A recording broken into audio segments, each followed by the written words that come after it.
Welcome to GuidosBros, where we ask better questions. Because having the answers is just not good enough.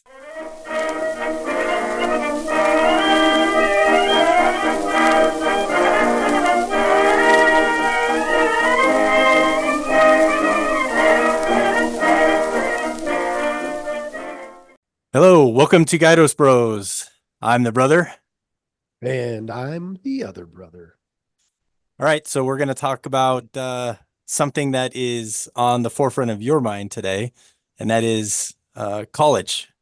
And you have a young one that is on the hunt. And what kind of concerns that she might have? What concerns do parents have?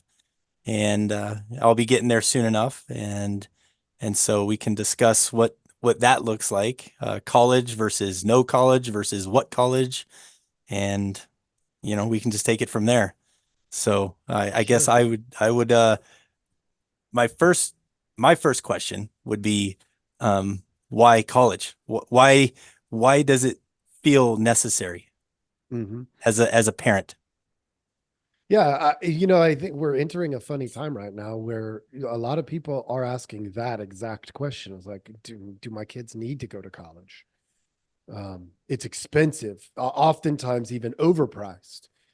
And there's a reason why colleges can offer these scholarships at these you know really high rates. It's because they have endowments. These colleges are worth more than most businesses. Um, and so, there's a lot of questions that come in there, but your basic question of why college from this is obviously just my own personal take. When we were young, you and me, grandpa used to, I mean, I don't know if he told you this. I'm sure he did. I'm pretty sure he did. He used to say, go get your education. He went into the Navy, comes back and then gets his high school diploma after that. Right. So he was really big on, no, you finish your education. And, but then he would, for me at least, he would follow up and he'd say, but then remember, that it doesn't mean anything. Yeah, And I'll yeah. be like, No, he did say that. He's like, go get it. No one can take it from you, but it doesn't mean squat. right. And over the years, for Yeah. me, that makes a ton of sense. What you get from a college, or what I was anticipating, what he wisely pointed at, is you get access to some really intelligent people. So for me, it was an access point to really intelligent people. That being said, are there really intelligent people in the universities? Yeah, there are. And so, do I want my kids to have access to some really intelligent people? Absolutely. Is there really dumb people? Absolutely. Hmm. And so I see both sides of it, but it's no different than anything else. If you have access to somebody who really knows what they're doing, like that's really helpful in your journey. And and I think in the college arena, for me at least, there's a higher opportunity, a higher chance, a greater chance of encountering some people who are really, really smart. They might be really, really smart, dumb people, meaning they're incredibly high IQ, but they don't understand how the world works. You could still learn a lot from that, right? You just, you can't let your guard down in terms of being uh, a high IQ smart person. And so, do I want my kids to encounter the greater chance at some really high IQ people? Yeah, I do. I would prefer that. Um, my biggest concern on the flip side of that question is there's some people who are really, really high IQ that are really problematic because they're so blind and naive to the world, right? They oftentimes, this is not always the case, but oftentimes it's the ones who went to high school, straight to college, straight to postgraduate, higher level, degrees, a master's, a PhD, something like that. And there's very little, or maybe in some cases, even no real world experience Hmm. in what they're doing. And that is a path that can happen. And it does happen. And my one of my greater concerns is that maybe that's happening at a higher rate now than maybe ever. It'd be interesting data to look up. I honestly don't know. It Um, is. I can attest to that. It okay, is. explain. Because So that's my question. yes, most advanced degrees come with very little actual real world experience. They're the PhDs, I could probably look it up, but the average age of a PhD, I want to say is between 28 and 29, but I would look it up for sure. So maybe I can do that while we get into another branch of the topic, but it's very low, which means that there's no time to practice any of the stuff that they're trying to communicate through any of their works. And so that means they're teaching your undergrads. So they're trying to tell them stuff based on theory and not practice. And Mhm. and so they have this thing called theory into practice where they actually research how it's practiced, but they're never actually living it. And Mhm. so there's a much higher percentage than you want out there doing that. Yeah, And yeah, yeah. and so Ooh, your concern is valid, 100%. that's So, interesting. It reminds me of one of the wise people I did meet in higher education, which is he would always tell us several times throughout the semester that I knew him. His name was Rand Michael. He would say, "Look, theory without application. technique Oh, okay. or application, he Yeah, would say technique without sure. technique is is useless. But technique without theory is reckless." And so Yes. Yeah, yeah, yeah. That's right. it was his way of saying you have to have both. Both. If you don't have both, you have a failure. And so if we've got theory going without technique, we have, I mean, that's useless. That is completely useless, which totally makes sense if Right. you understand how things work. But the only way to get there is to have some experience. It's almost like, Correct. I wish that maybe something like this. If I were adjusting the system a little bit, Hmm. it would be more like, okay, between your bachelor's degree and your master's degree, there's a 3 year waiting period. Between your master's degree and your PhD, which you don't even, I learned this after the fact, you don't even have to go to a master's degree. You can go straight to a PhD. People Yep. don't know that, but you can do that. Yep. You can go get your doctoral degree without a master's. Yep. But I think that, I don't know, maybe that's messed up too. That being said, if there was like a 3 year waiting period between a bachelor's and a master's, and Hmm. then a 3 year waiting period between a master's and a PhD, you would expand the experience side of it naturally. Like it would have to. It would have to come with work experience though. Like you'd have to add that component in saying that the 3 years is not just time off. Like you got to work. Right. So, Well, I mean, let's be real. If they can't get their PhD or they can't get their master's for 3 years, which means they can't really be enrolled as a full time student moving toward. I mean, there are some people who would probably try to buy their way through it and just stay in school the whole time, but that would become really evident in their resume because you would mhm. not see a 3 year work period, and any relatively intelligent business would look at them once they got their PhD and be like, okay, well, where's your 3 years of experience and your other 3 years? Where's your 6 years of experience? Right. And they'd be like, well, I mean, I just stayed in school and I taught this and I did that. And the businesses would look at them and be like, no technique, no application. Yep. Okay. Well, thanks for coming in. Have a nice day. And I'll never see you again. Yeah. So I have the data. Okay. Go for it. Okay. So the average time to complete a doctorate is 4 to 6 years, depending on the program. Uh, so let's just go with 5 years. The average age of completion is 30 and a half. So roughly 30 years old. So if you back off the 5 years at 25, and then you back off 4 at 21, so you're talking the average high school graduate's about 18-ish. So you've got about 2.5 years roughly of total real world experience out there, maybe by the time someone completes a PhD Yeah. total. No, and here's where I think they hide the real world experience. They would say something like, well, I've been a teacher for this long, and All it'll right. look like it's been, 13 years or something, or 10 years or, whatever it is. Hmm. And don't get me wrong, I think teaching is a fine profession, but teaching is is theoretical orientation first, application second, right?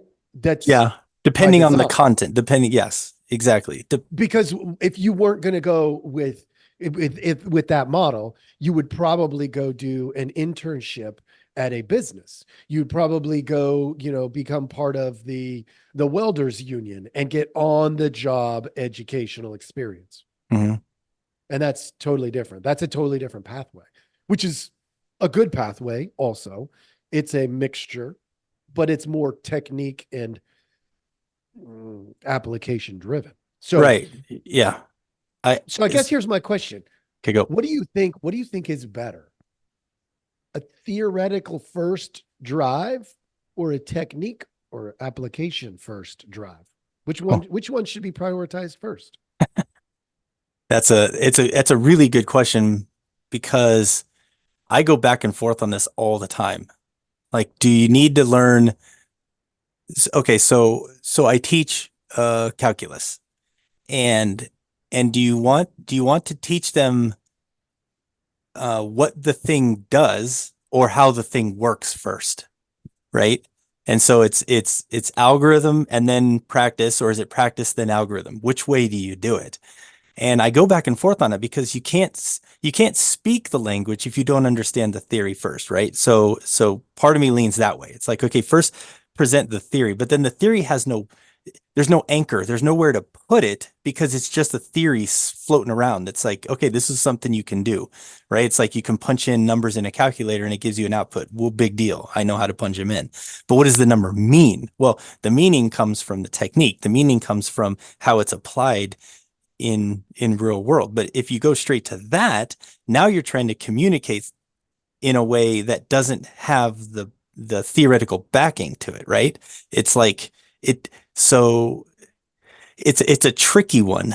But if I was to have to choose, I would probably integrate them as closely as possible so that you're not staying in theory too long without practice and you're not doing practice without understanding how the theory works.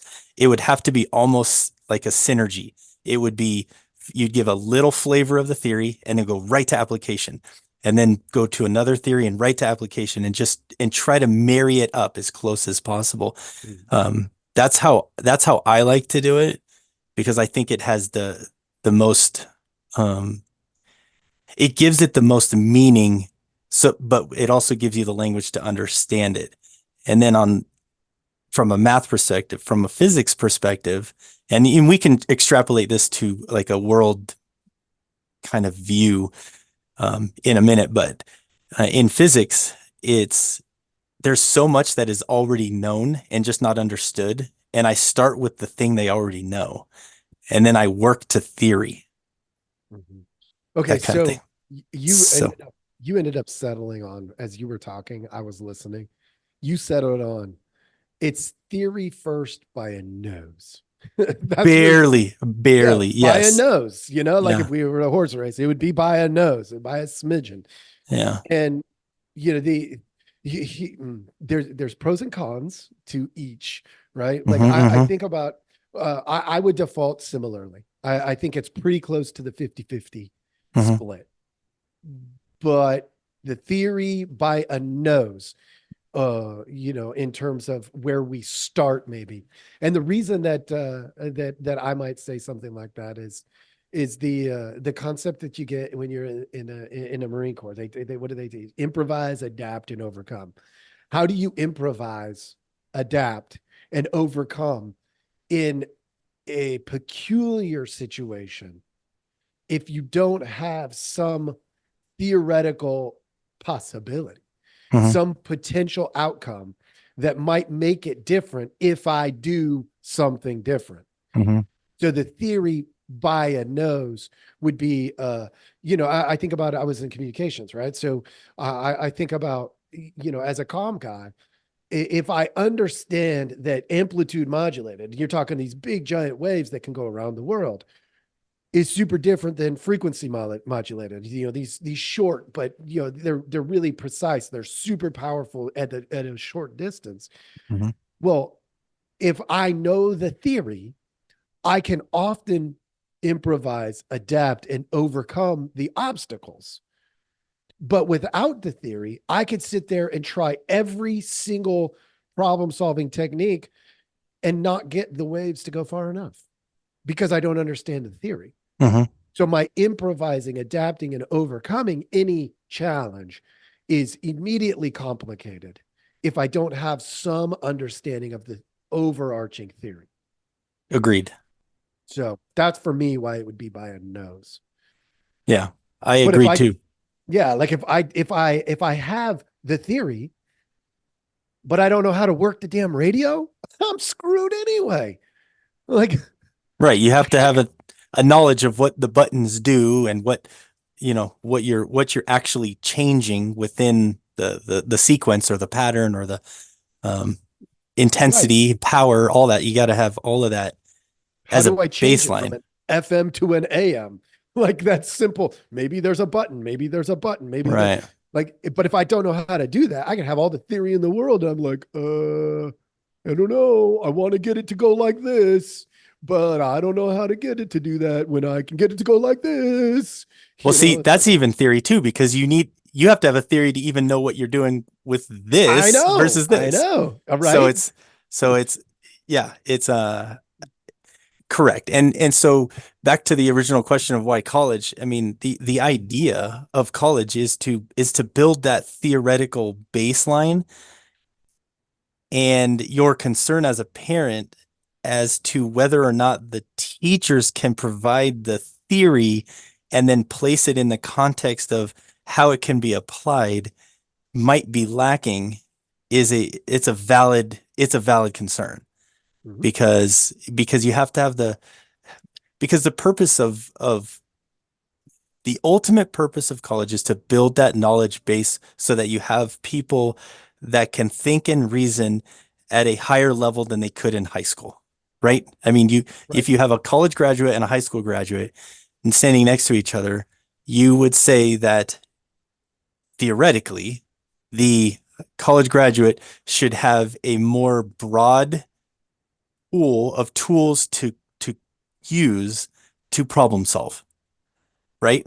That's what you would think, Yeah, you would have the theoretical backing to say, oh, if it works like this, right? then maybe we could try this, or this in the application to get onto one of these potential theoretical models. Right. And that would be the ideal. The Mhm. problem, the problem that I have, and so I don't have a student that's getting ready to go to college.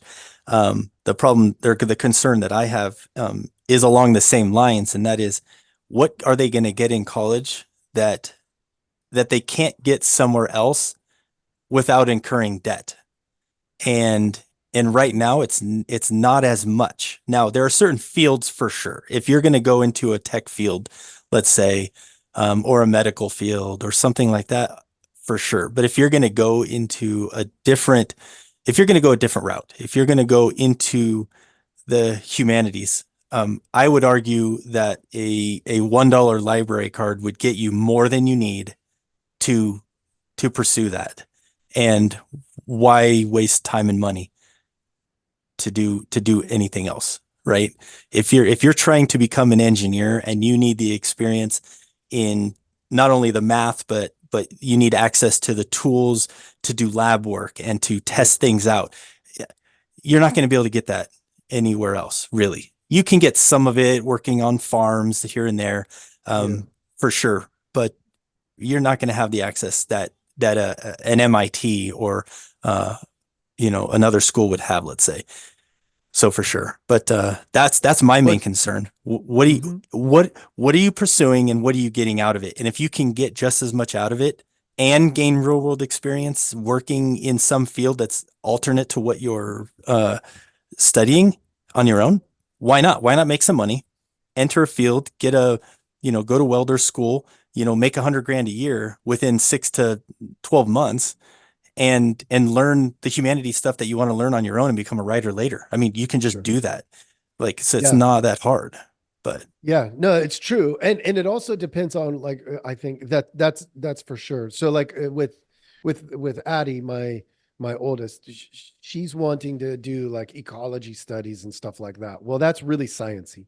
mhm, At the end of the day, there's going to be a lot of lab work. We'll see if that sticks, of course. You never know. mhm, But that does, from my vantage point, you're talking about somebody who needs to go and do that study at a higher ed location. mhm. Because can you do some of it, just out on your own, maybe doing some type of like a job shadow, or something like that? Yeah, you probably can.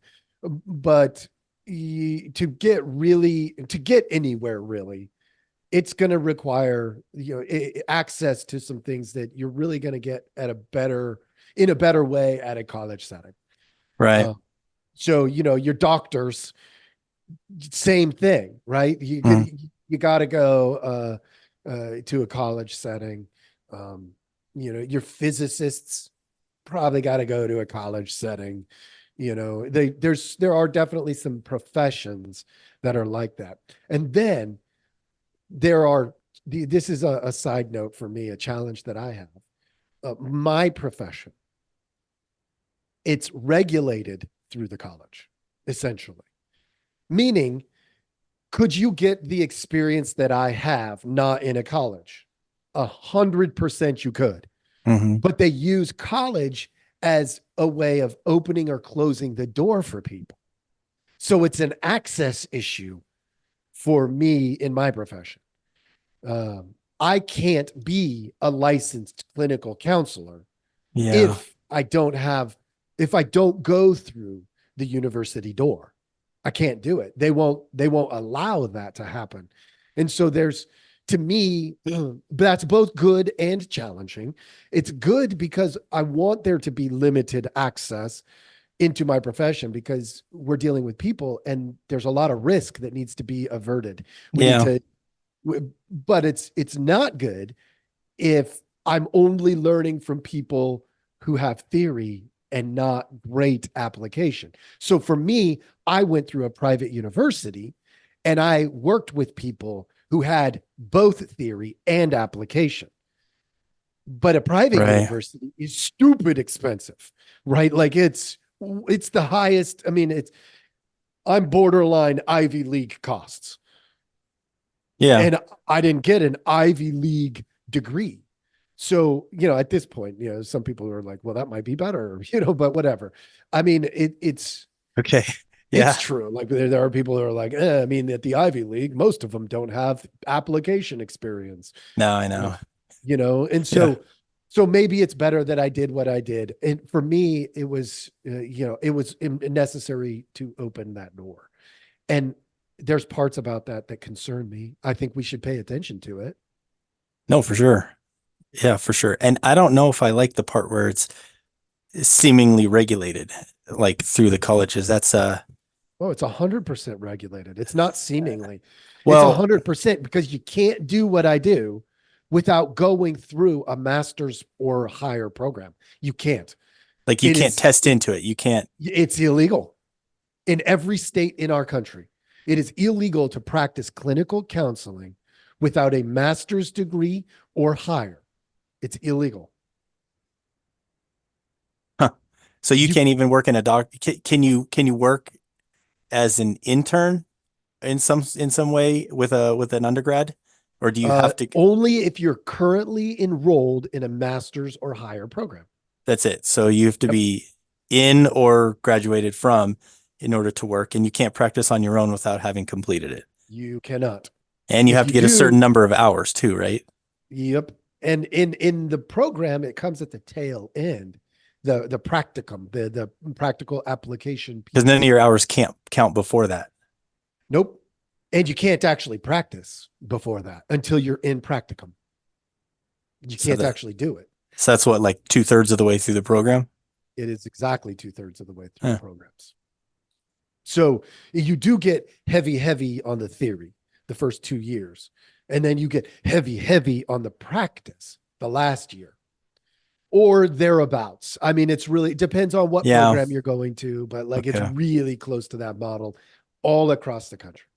So it is not seemingly regulated, it is regulated through the universities. And then it's regulated through the state, through the board, the clinical boards Right. Right. in every state. Hmm. So Okay. it is essentially a university and state run profession. Yeah. Isn't that weird to think That's that really weird. the people profession it was regulated by the state and the university systems across the board. Hmm. Yeah, I Okay. know. I Well, know. I still come back to why college because I'm going back and forth on this one. I understand its value, and I went to school um, 3 different times for 3 different degrees, and I don't. And I look back and I'm like, I don't know. I mean, I'm still the same dude I was before. Like it's, I You just have added more theory. I did, and just looking back on it, I'm like, I know that I know more than I did before in at every level. Um, but it's it's a crazy maze of weeding through the things that are important and the things that are not as you go through each of them. Mm-hmm.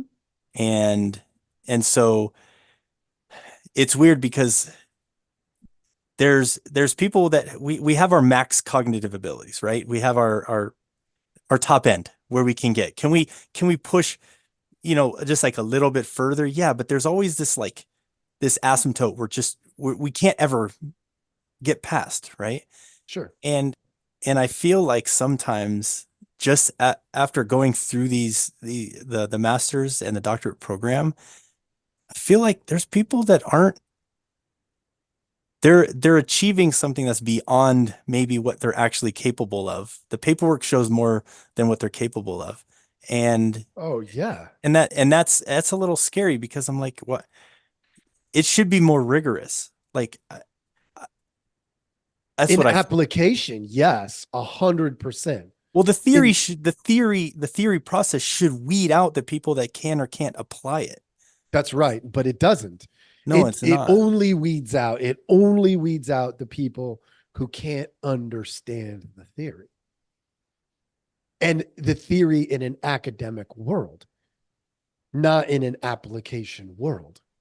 Right. And then it seems like it's a little too easy to do. It's being Uh made too easy.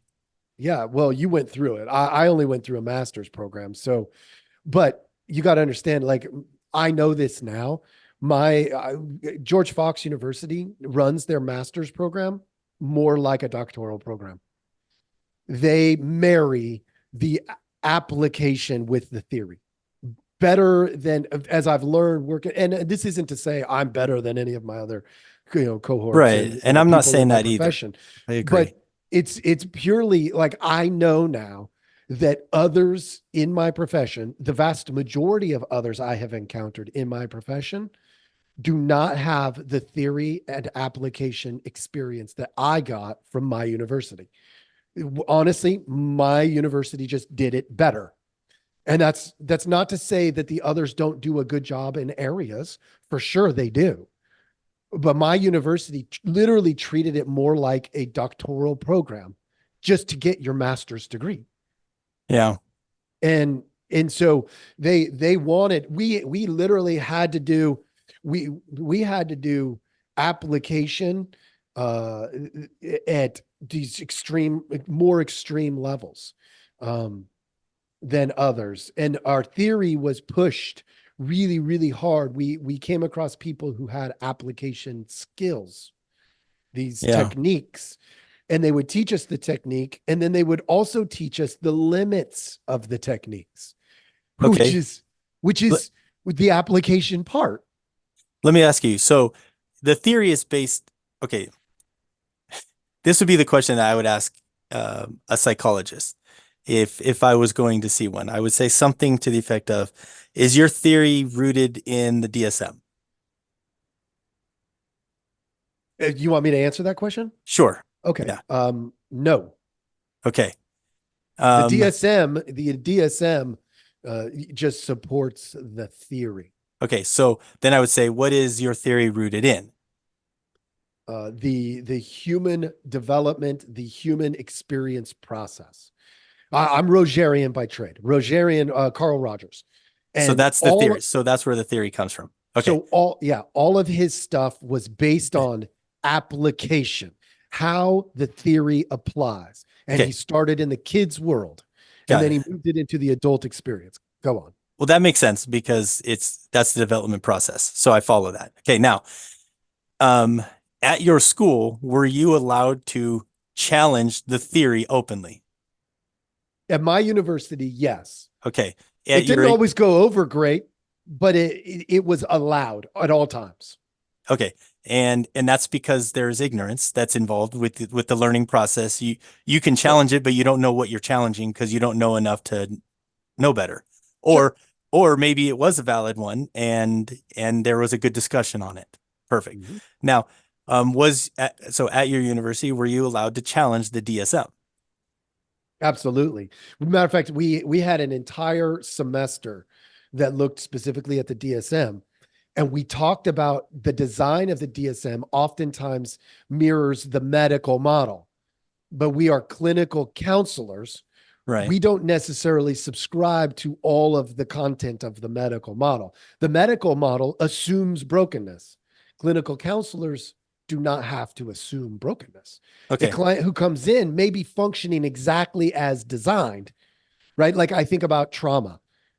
When a client comes in to talk to me about trauma, their brain, their body is doing what it's designed to do. It's keeping them, it's helping them survive. If I assume brokenness, I assume I have to fix it.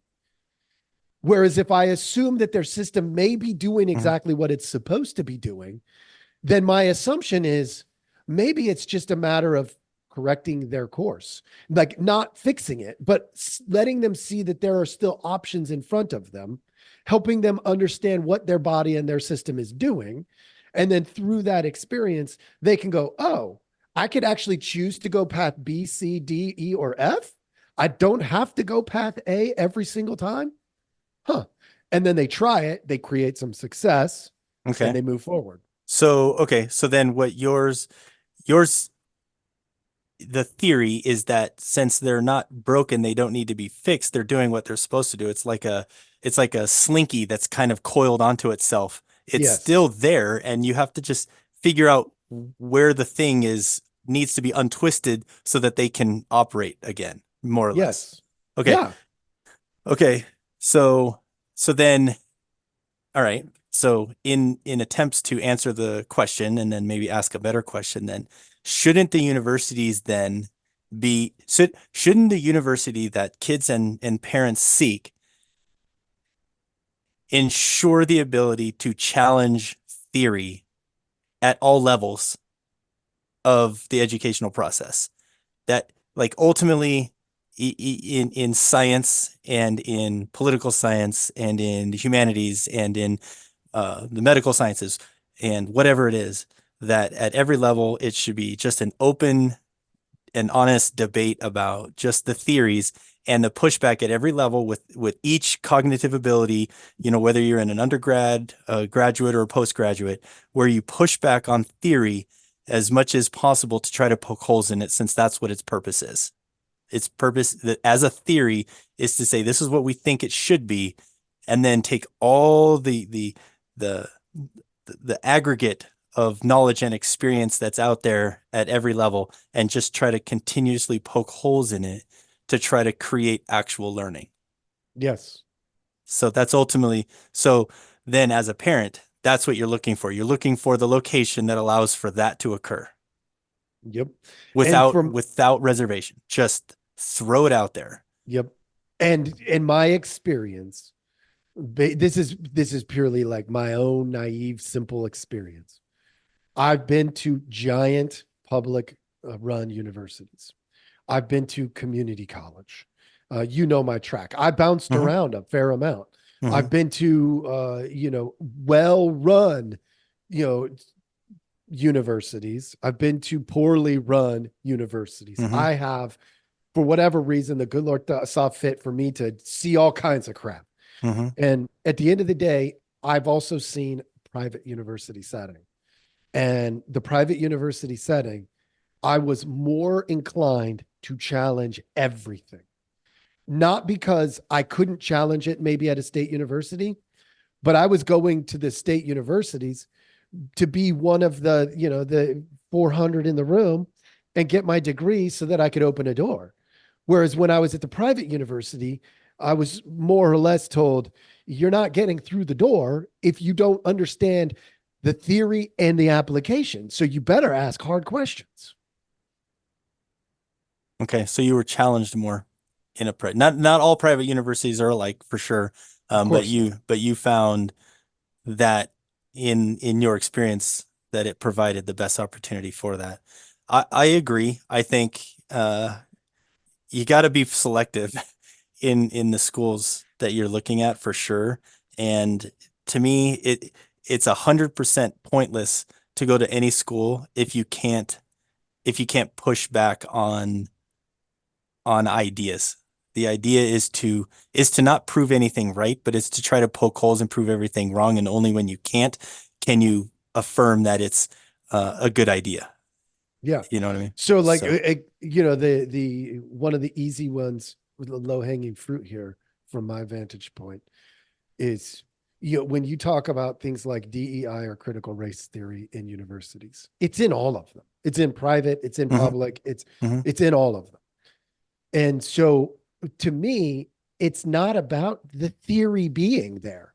I could care less if the theory is there Hmm. because they should have these theories there. The question is, how do they play with it? Right? If you've got, diversity, equity, and inclusion, and they play with it by saying, well, maybe we should be less diverse. In my podcast, I did a limits to diversity. If they're not talking about the limitations that there are in creating diversity, because like anything else, diversity has limits, Hmm. right? When you increase diversity to a certain level, it becomes dysfunctional. Now that's taboo to say in most places right now. But when you're looking purely at theory, it becomes a reality, right? When you increase diversity to a certain level, it becomes nobody has anything special. Well, Right. that's And then that's and also then not true. and then the word diversity has many different inferences as well, because there's diversity that can be changed and diversity that cannot be changed. Right. And those are, and so anyway, yes, the nuances of that particular topic should be allowed to be discussed, but what you're seeing is that that particular topic is not. It's not. It's not. You're not allowed to say, hold on a second. Is our diversity actually a problem right now? Right? Correct. And you should be able to say that, You and you a should be. 100% in every educational institution. If you can't say that, you're a crappy institution. You're as far as I'm concerned, it's absolute garbage. So like, I know my daughter's going to go to a university that has a DEI. Like Mhm. I did, you can't get away from it right now. Hmm. My, if I call that university and I say, hey, what are your thoughts on diversity's limitations, and they can't articulate them, I have a problem. Like it's not that diversity is problematic or is good. It's we theoretically should be testing both things all the time. All the time. Yeah. And poking So holes in it theoretically and poking holes in it uh, with technique and application. absolutely, 100%. And that to me is where, you can still run into good people in universities. You can run Yeah. into terrible people in universities. It takes one really good mentor to make your university experience, no matter where you go, worthwhile. It takes Right. one really good mentor in any university to make your experience absolute garbage. Just Right. one. It I know. literally takes just one. Yeah. So, that's part of the frustration there. So for me, I'm looking at it like, hey, we're going to vet it as a parent. I'm going to vet it as well as I can. I know there's a chance that my daughter is going to go to a university that has, huge, moral differences than me. Maybe they believe that men and women should be able to sleep in the same dorm. I don't believe that. I think that that's problematic, right? I mean, but then I go, okay, but you're also talking about adults. They're going to sleep with who they sleep with. I lose that ability to influence my daughter. I've either done it or I haven't. She's, she's either going to, Right. and she's either going to align with people who, think that it's okay for a man to become a woman or a woman to become a man or not. And Right. I am losing that ability to influence that. And so for me to hold on to that control is ridiculous. My hope and prayer is that she finds the right people to mentor her and guide her to understanding theory and application. Number one, in her profession. Right. That's because that's what the university is supposed to do first. And then number two, help her become somebody who thinks. I have done my diligence to help her be a thinker, somebody who challenges the norm, Hmm. um, including me, which really kind of ticks me off sometimes, right? Yeah. But at the same time, I would have it no other way. She reads content that I'm like, you keep your eyes open, kid. Keep your white fragility. Hmm. I mean, there's a bunch of them Hmm. that she reads, and I'm like, you got to keep your eyes open. I'm reading Hitler's book, Mein Kampf. Hmm. I got to keep my eyes open. The good Lord also saw fit for me to go to some of the harder places. I worked with gang members for almost 6 years in a public school system. Hmm. Like, why, like, if my daughter did that, I'd be like, I don't know. I'm not sure you want to do that. But at the Yeah. same time, there comes a time where it's not my place to say, go get in the trenches, get bloody and get gross, like fight the fight, be in the battle and keep your eyes open because you might be on the wrong side. You never know. Right. Like Right. I do the same thing with me all the time. Am I, I slant toward, some of the capitalistic models, right? I Right. slant toward the idea of limited government. I am not an extremist, not Mhm. by any stretch of the imagination. That being said, what if I'm wrong? What if the capitalistic model is going to lead us to, the end? It could, if we're purely capitalistic. It could, like, because then Mhm. what you spend your money on defines everything about you, everything in a purely capitalistic model. If A I whole buy nother set of baseball, questions. right? Yeah. Yeah. Like, Yeah. Yeah.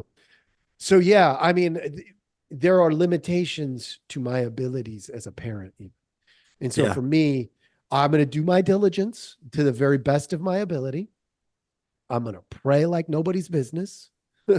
I'm going to guide where I can guide, but without you have to, I will not support you.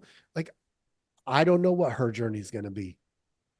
What I know is that she's got to have a safe place to land if she comes home. Yeah. And so, and that doesn't mean that everything goes in my home, Right, but right. it's still a safe place to land. If she goes out there and I mean, no, she's not going to do this. I know her well enough at this point. She decides she wants to be a man. Safe place to land in my home. Yeah. My love is first. Everything else comes after that. So, when it comes to the university and selecting, same thing. If she finds a loving, kind, welcoming environment that does have good theory and challenges It theory, allows to challenge. Yeah. I'm good. I'm good. Even if it looks on the outside like it's a stupid decision. Will it be hard to talk to, maybe grandma about it? Sure. But I'm Yeah. okay with that. I'll have that conversation. Will it be hard to say to you, yeah, no, she's going to this place and they believe these things are okay. Yeah. But only because I put value in your opinion, grandma's opinion, Uncle Roger's Mhm. opinion, my wife's opinion. Mhm. But at the end of the day, that's what I mean. I know I kind of went on a rant here, but I'm in the middle of processing this crap right now. Like Yeah, I know. And I'm a couple years away, but that's why I wanted to bring it up. I thought it might be cool. So, yeah. No, man, we went down a lot of pathways here. I think we asked some questions and then we asked some better questions. I think our audience, if they listen to this, and I know we have been wildly inconsistent with our podcast here, but I'm just going to put it out and, I'll, hopefully it will benefit one to 100, 1,000, 10,000 parents out there. I don't know, yeah. but that's my hope. Maybe I'll post it on my platform as well. But hey, for all of those out there in podcast land, thank you for joining us at GuidosBros. We will absolutely try to be more consistent. Understand this, this is difficult to create the time and the space. So thank you for your patience. We hope you enjoyed this. Hope this was something that's helpful, and we hope you have a wonderful day. Thank you for listening. Please like, subscribe, and follow. You can go to GuidosBros.com. That's GuidosBros.com for additional content.